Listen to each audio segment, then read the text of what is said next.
A big month of racing in Hong Kong starts off with a Saturday afternoon card at Sha Tin. Here's what's coming up on this edition of HK Direct. And Limitless, as well as Sergeant Titanium, represent the experienced horses, taking on 7 4-year-olds in the Snipe handicap at Class 2. Andrew Lejeune goes one-on-one with the Durban Demon, 13-time champion jockey Douglas White. And we look at the memorable moments and the most outstanding performance from the month of February. We've got a 10-race card, though, to look forward to on Saturday afternoon. The race we've picked out to look at is race number 7, the Snipe Handicap, which is a final lead-up for potentially 7 4-year-olds heading towards the Derby. One of those is Rivet, who's got the top weight Sam Clipperton to ride. Rivet is his stablemate, also representing the John Moore stable. Sergeant Titanium has won 2 of his last 4 starts. Savvy 6 backs up from last week. Over the page to Lucky Girl, who's got a nice lightweight with Matthew Poon's claim. Good Omen's coming off a good run. Patriot Hero missed out on the Classic Cup due to a lame left front 4. And Zeelong has the blinkers going on for the first time. Let's have a look at some lead-up form for this race. Then we're going to go back. All of these horses that we're about to see here that we're going to focus on have raced since. But looking at the race, there doesn't look to be a heap of speed on it. And look at Sergeant Titanium. This is what he was able to do when he got an uncontested time. That's him in front of Last Kingdom, a former French galloper. And also look out for Lucky Girl, who's out the back as they turn for home. So this is going back 2 starts ago, also over this same course and distance, 1,800 metres. There wasn't much pace on. Joe Moreira was able to sum up the situation well on Sergeant Titanium. He took him to the front. He was able to control the race, and they weren't able to catch him. He's run well at his next start since then. Back to 1,800 metres, I think, suits this horse better. He's very versatile. He's won 2 of his last 4. Currently rated 90. He has won off this mark before. We also saw Lucky Girl in that replay there as well too. He's led in his most recent run. He is the type of horse that can go forward in his races. He's getting down towards the right sort of rating for him. And he's also got a lightweight and a good barrier draw. So a few things to like about him come Saturday's assignment. But Sergeant Titanium, such an honest horse. He's always going to be a contender in these types of races. Let's go to one of the horses that's potentially Derby-bound, and this is Good Omen, a former British galloper who's just had a few runs. This is him out the back in a 1,650-metre race at Happy Valley. This was at Class 3 level. He's stepping up to Class 2, but I really like the way that he ran home. He caught the eye the way that he finished off.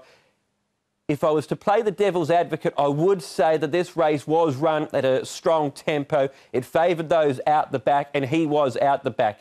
So he did get the race run to suit, but at just his second run, it was an eye-catching performance. If he can reproduce that run or even improve upon it, now that he's had 2 runs under his belt, he definitely looks a contender. In the UK, he was able to win up to 2,000 metres, so the step up in trip should also suit him. We've got one more horse to have a look at. In fact, 2 more horses, one more race to have a look at. We're going to the second leg of the 4-year-old series. We're going to have a look at Riven and also his stablemate who's behind him, and that is Rivet. Let's have a look then. This is as they turn for home in the Hong Kong Classic Cup. I'll start off with Riven. He was ridden up on the speed as he was in the Classic Mile. From what he's done so far here in Hong Kong, I think he's been disappointing. He was an emphatic winner of the Queensland Derby in Australia, but I don't think at this stage he's really brought that form to Hong Kong. I do like the way that Rivet got to the line in this race. There he is in the yellow and red colours. He got to the line very nicely. He's really improving. He's got the class. He's a winner of the Group 1 Racing Post Trophy in the UK. So I think of the 4-year-olds, he was my pick of them, of the 7 that are lining up in the race.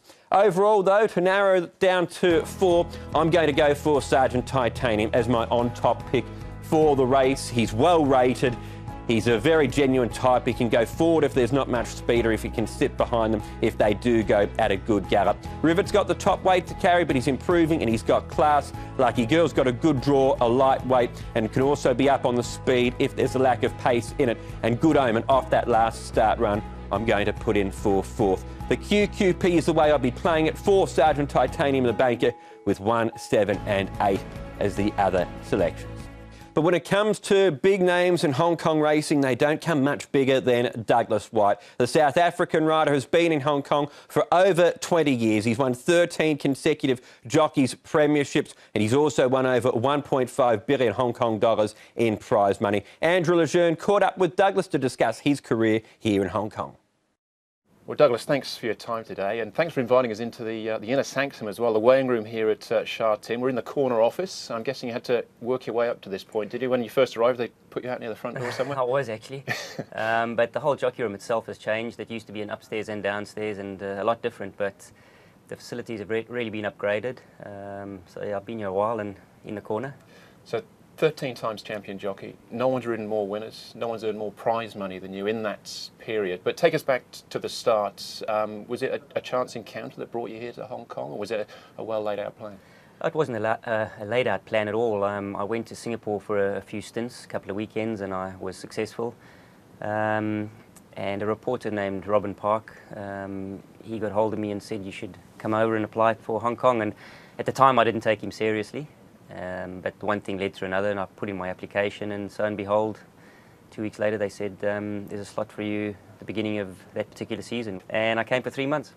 And after that, I mean, it's always important to make a quick impression, and make a good impression, and have success, and it did come quite quickly after that 3 months, didn't you? Then came back. London News, who was a big horse for you in the early part of your career, he was one of the big winners. Yeah, I did well for the 3 months, and I went home and not planning to come back that quickly anyway. I had a good job back home, and yeah, I formed an association with London News, and I won pretty much everything in South Africa. And he got invited over for the QE2 Cup, and I came over with him. And the club, after winning that race, asked me to stay on for the remainder of the season. They were shorter jockeys, and the rest is history. London News in front, Privilege won't give in, London News doing the better, and London News. So was that the light bulb moment for you to a certain extent? You thought, this is the place for me, Hong Kong, this could be something special? Yeah, definitely. You know, after winning the QE2 and after having success for those first 3 months and getting support from the likes of Ivan Allen and a lot of the Chinese guys, Wong Tang Ping, who was a big supporter of mine in the past, it wasn't really it was a no-brainer to say no, and grab the opportunity with both hands. So London News was a big part of your career. Who are some of the other horses that have played a major part for you?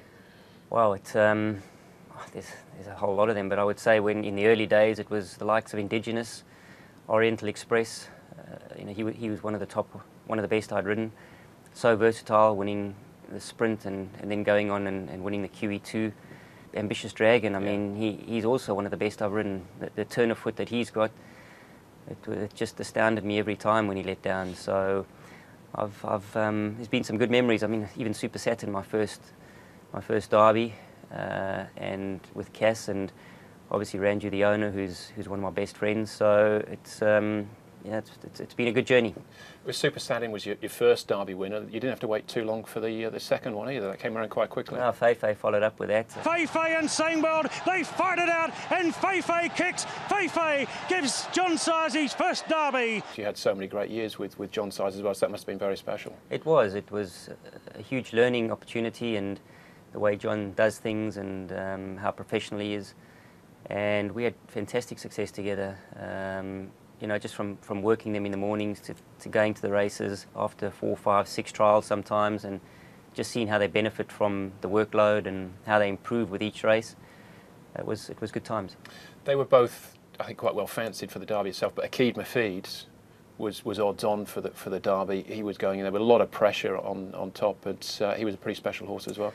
He was. I mean, he's at stud now. He was just a bull. He was just so big. A gentle one, thank goodness, because if you had known he was that big, and he would have been a bit boisterous. But he was kind and really good horse on his day. Yeah, as you indicated, we went in as odds-on favourite, and there was pressure. Make no mistake, I think there's pressure on any jockey going into a big race like that, and things just fell into place. We got up in the nick of time, but. It was a win nonetheless. It's Akid Mafid, Gold Fun, Endowing, but the odds-on favourite Akid Mafid will prevail in the derby. Akid Mafid. Richard's first derby, and Mr. Pan's first big winner as well. You know, well, first derby, I should say, after investing in some nice horses. Hard to single out, I suppose, a particular season, but your 10th championship, you had a couple of titanic tussles with Brett Preble over the years, but the 10th one, it all went down to that final day. You were, couple of 16 behind, I think, with a few weeks to go.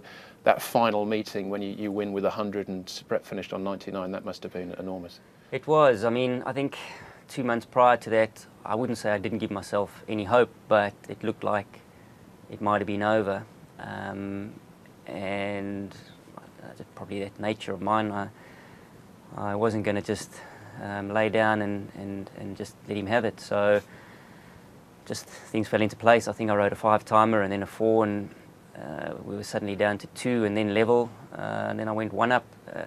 I think that was probably the most pressurised season, purely going to Happy Valley for the final meeting, knowing that, you know, this is the day, and he had good rides. But it was a victory nonetheless with 1 winner.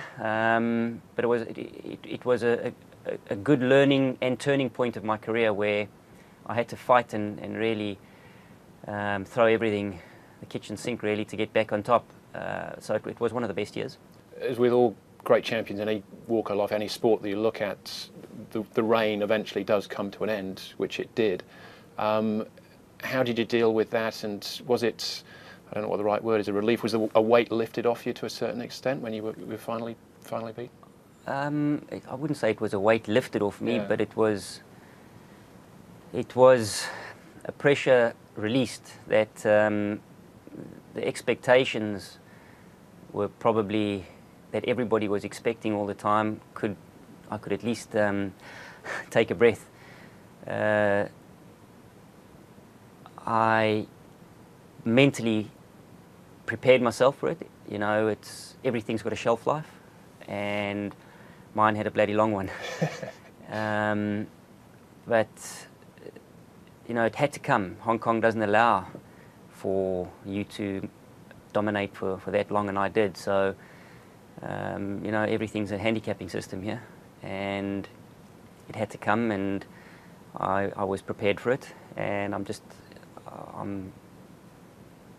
pretty proud and blessed that I had an innings for as long as I did.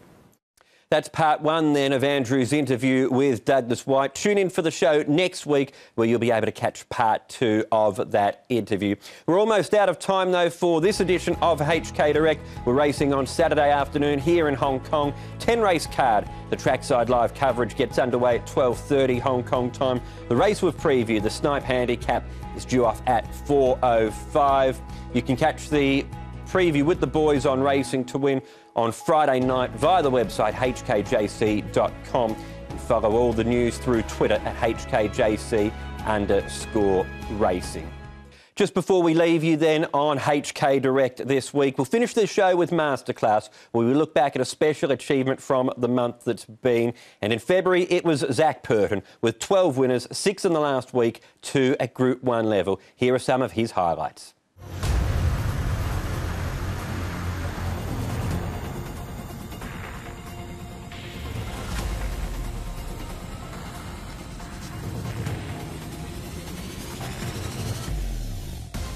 Werther and Time Warp stride for stride. Seasons Bloom, Pakistan Star. Time Warp repels the challenge from Werther, and Time Warp will do it again.